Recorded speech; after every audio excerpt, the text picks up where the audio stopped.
Sumala ko ng pabangisan ng aso dyan sa lipa, may kompetisyon. Di ako'y mga kakilala ko may nagsali handain. Pag di sumali yung kakilala ko din sa may balitay, ang pinilabas yung pitbull. Oh, talagang napakabangais. Talagang bikilan ng muscle at talagang mukhang mga kangagat. Talagang mabangais ang itsura. Bago naman yung taga diyan sa may Laurel, pinakita naman yung Doberman. Ang laki na kadina. O, bago putol ng buntot.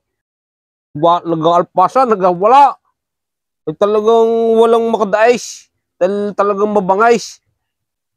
Di ngayon ni ano, ako ngayon ang tinawag ng judges. Sabi, ikaw, ilabas mo yung iyong asaw. Dala-dala ko yung kustal. Ang ganyan ng kustal. Sabi ng judges, ilabas mo para makita ko kung gano'n yung kabangais. Sabi ng judges, doon pakaluwal ang kuikwan. Hindi nila alam ibang aw. Ay tulo ang laway. Galisin pa. Ay takbo yung Doberman na tsaka yung pitbull. Urong ang buntaw, talagang tulo ang laway. Pati mga judges, tigtakbuhan. Takbuhay, bangaway.